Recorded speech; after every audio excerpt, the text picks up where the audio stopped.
PAD dari sektor pajak yang ditargetkan? Untuk 2026 ini data share-nya yang masuk kepada kami ini 52 miliar ya, naik 2 miliar dari tahun lalu. Sekalipun di tahun 2025 itu ada sekitar 4 miliar 300 yang merupakan selisih. Namun kami optimis kami akan menggenjot untuk melakukan pencapaian demikian. Seperti apa kiat-kiat yang dilakukan Bapenda untuk percepatan pencapaian target PAD tersebut, Pak? Salah satu hal yang kami lakukan sekarang untuk melakukan percepatan itu, kami melakukan clear and clean pada persoalan pendataan. Jadi kita updating data ke masyarakat terhadap wajib-wajib pajak daerah dan retribusi di daerah ini. Dan kita harapkan dengan upaya ini, dengan manajemen baru juga di Bapenda, kami insya Allah akan bisa mencapai target yang optimal nantinya. Tantangan apa yang dihadapi Bapenda, Pak, dalam merealisasikan penerimaan daerah dari sektor pajak ini? Ya, sebetulnya kan bicara tantangan di dalam pengelolaan pajak dan retribusi ini kan terkait pada persoalan pertumbuhan ekonomi itu sendiri atau giat perekonomian dari suatu wilayah. Nah, kita lihat sendiri bahwa beberapa waktu ini ya memang tekanan ekonomi itu begitu tinggi sehingga aktivitas ekonomi kota juga bau-bau ini dia mengalami tekanan. Seiring itu pasti wilayah retribusi mengalami juga tekanan. Demikian juga pada wilayah pajak lainnya kan, ketika orang belum memiliki kekuatan pendanaan yang mumpuni, dia akan melakukan penundaan pembayaran pajak. Demikian. Apakah Bapenda tetap optimis, Pak, bisa mencapai target tahun ini? Terlebih target tahun 2026 ini lebih tinggi dibandingkan tahun lalu, apalagi tahun lalu tidak mencapai target. Tidak elok lah kiranya ketika kita tidak melakukan target secara optimis, karena itu juga bagian dari tantangan kita sebagai pengampu PAD untuk bagaimana melakukan penugasan koleksi pajak dan retribusi itu sendiri. Kami akan mencari celahnya bagaimana caranya untuk bisa mencapai target 52M, sekalipun secara nyata di tahun lalu kami mengalami selisih 4 miliar lebih untuk pemenuhan target itu. Pendengar, demikian wawancara kami bersama Pak Muhammad Masad selaku Kepala Bapenda Kota Bau-Bau. Demikian wawancara bersama Kepala Bapenda Bau-Bau Muhammad Masad terkait realisasi PAD Kota Bau-Bau dari sektor pajak. Dan kami kembali ke RRI Totally bersama rekan Irna. Baik, terima kasih rekan kami yang ada di RRI Bau-Bau, Rizka Harlina. Dan pendengar, setelah wawancara kita ke RRI Makassar, menemui rekan kami di sana ada Rizka Supratio dari RRI Makassar. Halo, rekan Rizna. Iya, rekan Irna. Apa kabar sore hari ini? Alhamdulillah kabar baik. Makassar baru saja diguyur hujan nih. Sama kalau begitu ya, toli-toli juga. Baik, seperti apa informasi di sana? Silakan rekan Rizna. Baik, terima kasih. Kami akan menginformasikan langsung dari Studio Pro 1 RRI Makassar terkait dengan kunjungan Menko Pangan ke Sulawesi Selatan memastikan program prioritas Presiden Prabowo Subianto terlaksana. Berikut kita ikuti laporannya bersama rekan Iin Nurfahraini. Menteri Koordinator Bidang Pangan Zulkifli Hasan mengunjungi Provinsi Sulawesi Selatan untuk memantau langsung program prioritas dari pemerintah terlaksana dengan baik. Hal ini diungkap Zulkifli Hasan di hadapan sejumlah media kemarin di Barugalapo AC Makassar. Dalam kunjungan tersebut, lokasi yang didatangi diantaranya meninjau harga kebutuhan pokok di pasar, pelaksanaan MBG serta bertemu dengan ratusan driver ojek online untuk berbagi kebutuhan sembako untuk meringankan kebutuhan mereka. Menurut Zulkifli Hasan, Presiden Prabowo Subianto telah mengarahkan agar dalam 3 hari dalam seminggu untuk keliling Indonesia, memastikan tentang pertanian terkait dengan sejumlah program beras, jagung, irigasi serta stok di Bulog harus berjalan dengan baik. Lebih jauh, Zulkifli Hasan meninjau langsung pelaksanaan MBG untuk memastikan masalah gizi dan penerima manfaat dan memastikan tahun ini dapat tercapai swasembada protein. MBG, SPPG-nya aman, masaknya sesuai dengan gizi, ya aman. Kemudian yang berikutnya penerima manfaat. Tadi kami lihat penerima manfaat itu anak-anak SMA sekarang keren. Tadi makannya ada yang pakai spaghetti. Saya dulu nggak tahu spaghetti apa spaghetti ya. Sekarang terus tadi dapur satu lagi masaknya apa chicken teriyaki. Wah udah keren-keren sekarang ya. Sesuai dengan selera anak-anak. Dipastikan tuh harus bagus. Kita harus memastikan tahun ini tahun untuk swasembada protein. ya kampung nelayan, bioflok harus berjalan dengan baik. Terkait kebutuhan pokok jelang HBKN, Zulkifli Hasan menekankan tidak boleh ada kenaikan, termasuk menggelar kegiatan pasar murah nantinya untuk memudahkan masyarakat mendapatkan kebutuhan pokok mereka. Baik, itulah tadi informasi dari RRI Makassar terkait dengan kunjungan Menko Pangan. Saya Riza Supratio dan juga segenap tim yang bertugas mengucapkan terima kasih dan selamat sore. Kita kembali ke RRI Toli Toli bersama dengan rekan kita. Liputan berita masih mengikuti. Liputan berita Sekorwil 4, Makassar, Palu, Kendari, Toli-Toli, Mamuju, Ampana, Bone, dan Bau-Bau.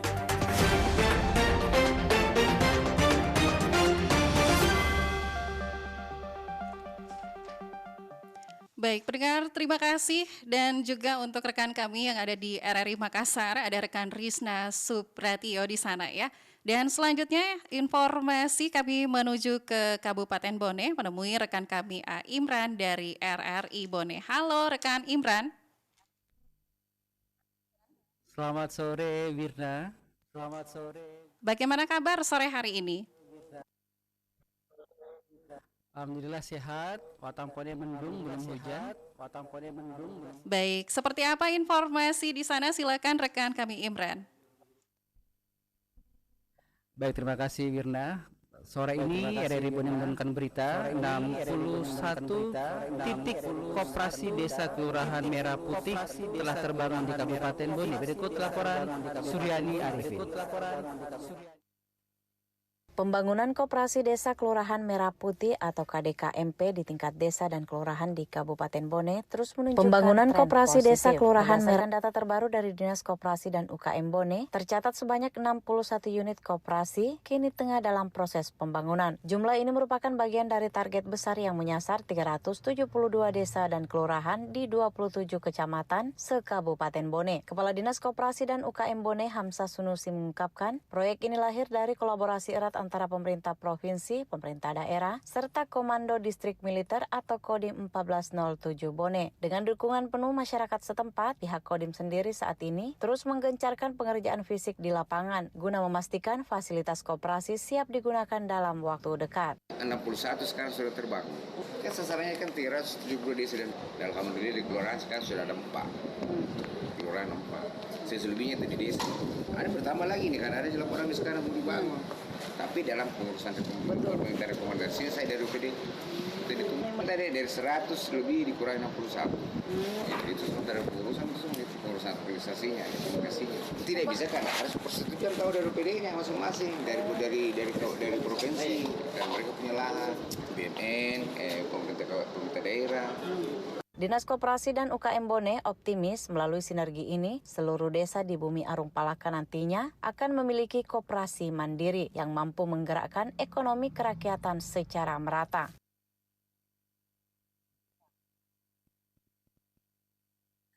Demikian informasi yang kami hadirkan dari RRI Bone. Saya kembali ke Wirna Toli-Toli. Baik, terima kasih rekan kami Imran dari RRI Bone. Dan pendengar, demikian tadi informasi dari RRI Bone. Untuk informasi berikut kami menuju ke Kabupaten Mamuju. Menemui rekan kami di sana ada Randi. Halo rekan Randi. Halo, selamat sore. Bagaimana kabar Randi? Kabar baik, alhamdulillah. Alhamdulillah. Seperti apa informasi di sana? Silakan rekan Randi. Baik, dari Mamuju, pendengar kami hadirkan informasi terkait ratusan warga mendatangi kantor Mapolres Mamuju Tengah dan aksi yang sempat diwarnai ketegangan ini menuntut keadilan atas kasus penganiayaan seorang perempuan. Dan terkait ini laporannya disampaikan Muhammad Rusdiansyah. Suasana di depan Mapolres Mamuju Tengah mendadak mencekam saat ratusan warga mencoba menerobos blokade petugas. Aksi saling dorong nyaris berujung bentrok antara warga dan aparat kepolisian. Kedatangan massa ini dipicu oleh kekecewaan terhadap lambatnya proses hukum dugaan kasus penganiayaan seorang wanita. Warga menuntut polisi segera menangkap sejumlah pria yang diduga menjadi pelaku kekerasan tersebut. Menanggapi tuntutan warga, Wakapolres Mamuju Tengah Kompol Alfiando turun langsung menemui masa. Ia berjanji pihaknya akan mengusut kasus ini secara profesional dan transparan. Tuntutan tersebut kita akan meningkatkan pelayanan kita dan kita akan memperbaiki kinerja kita sehingga sehingga proses penanganan bisa lebih cepat. Dan kita akan memberikan penanganan secara transparan dan terbuka. Aparat masih terus melakukan pendalaman untuk memastikan keadilan bagi korban. RRI Mamuju, Muhammad Turjansa melaporkan. Ya, baik. Demikian informasi dari RRI Mamuju. Kembali ke rekan Erna di RRI Toli-Toli. Baik, terima kasih rekan kami Randi dari RRI Mamuju. Dan pendengar, selanjutnya kita beralih ke laporan langsung dari rekan kami Martina RRI Toli-Toli terkait Dinas Kesehatan Kabupaten Toli-Toli terus melakukan berbagai upaya preventif dan promotif dalam rangka mencegah penyakit kanker di tengah masyarakat. Silakan rekan Martina. Pendengar, dalam rangka memperingati Hari Kanker Sedunia atau World Cancer Day 2026, Dinas Kesehatan Dinkes Kabupaten Toli-Toli proaktif memperkuat upaya pencegahan kanker melalui pendekatan promotif dan preventif, serta mendorong masyarakat untuk melakukan deteksi sejak dini.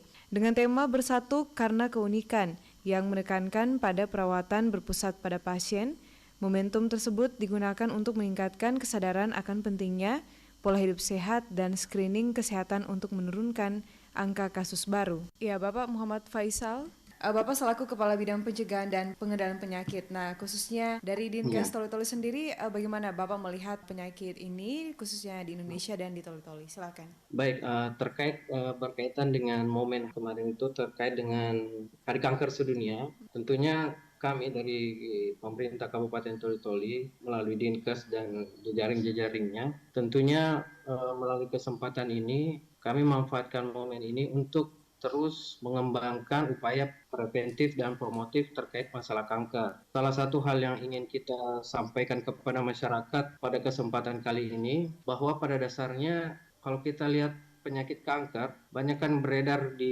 secara info di masyarakat bahwa kanker itu merupakan salah satu penyakit yang sangat menakutkan karena banyak beredar stigma masyarakat bahwa kanker itu salah satunya tidak dapat disembuhkan. Mungkin nanti bisa dibantu dijelaskan oleh dokter yang sempat hadir. Makanya melalui dari kesempatan ini kami ingin mengajak masyarakat, ingin menghimbau masyarakat bahwa sebenarnya kanker itu penyakitnya tidak menakutkan. Penyakit itu bisa disembuhkan. Tetapi catatannya harus kita ketahui sejak dini. Artinya kita harus melakukan kegiatan screening atau pemeriksaan dini secara awal.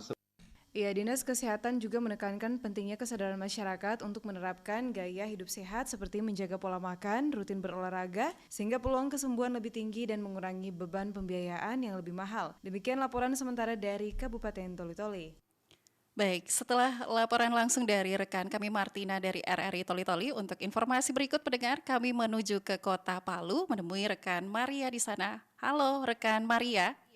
Iya, halo, apa kabar Irna? Alhamdulillah, kabar baik. Bagaimana rekan Maria, informasi di sana, silakan. Baik, terima kasih Irna, Toli-Toli. Baik, mendengar dari Palu, Sulawesi Tengah, kita akan ikuti paket news feature produksi RRI Palu dengan topik Ketika Prestasi Dituntut di Tengah Keterbatasan bersama rekan Muhammad Sidik.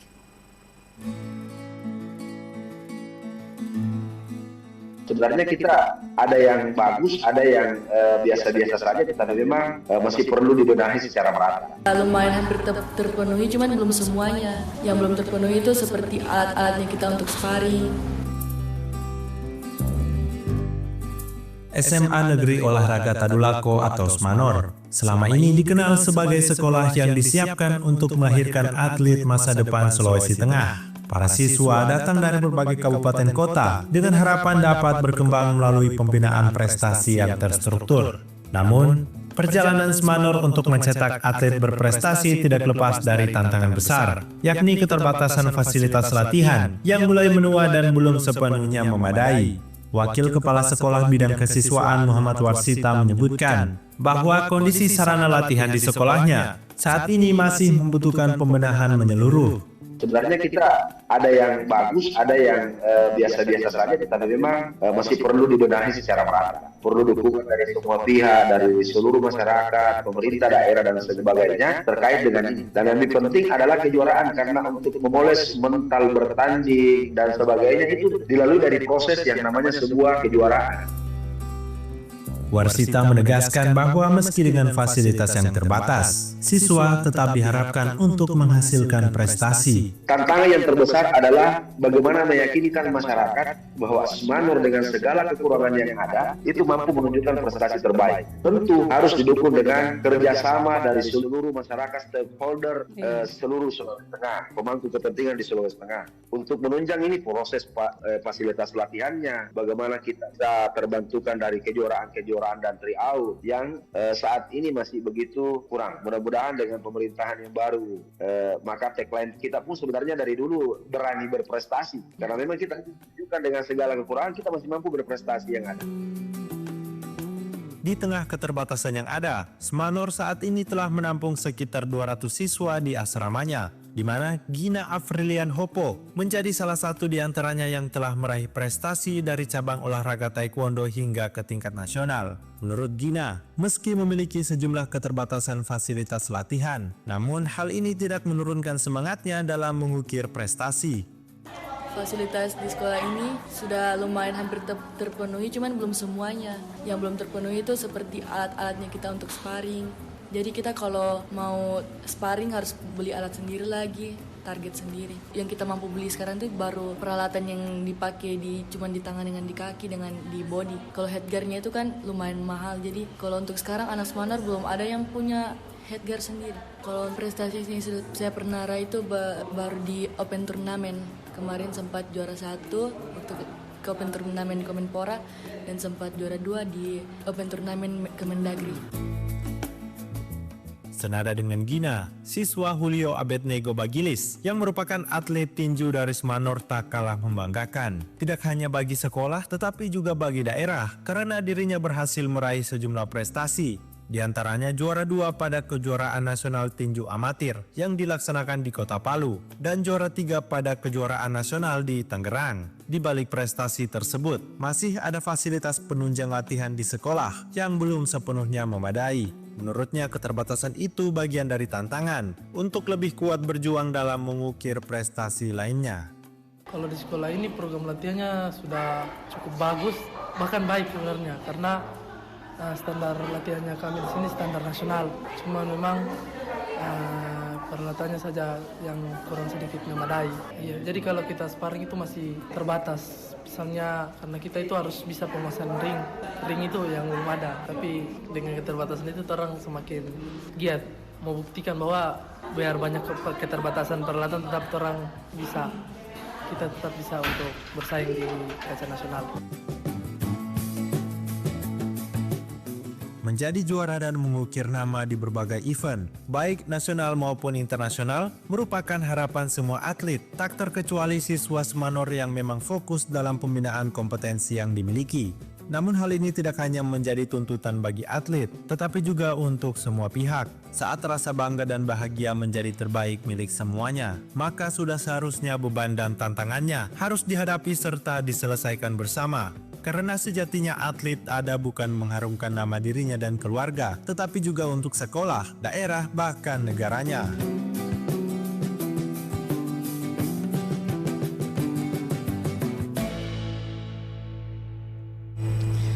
Demikian paket news feature produksi RRI Palu untuk Gema Saripati Maju edisi hari ini, dan kembali ke rekan Irna di Toli-Toli. Irna. Baik, terima kasih rekan kami dari RRI Palu, rekan Maria. Dan pendengar, feature tadi menutup seluruh rangkaian informasi dari RRI Wilayah 4 Sulawesi, Makassar, Bone, Mamuju, Palu, Toli-Toli, Ampana, Kendari, dan Bau-Bau. Dalam program acara Gema Saripati Maju. Atas nama kerabat kerja yang bertugas, saya Irna dan tim operator Rio dan juga Dwi mengucapkan terima kasih dan selamat sore.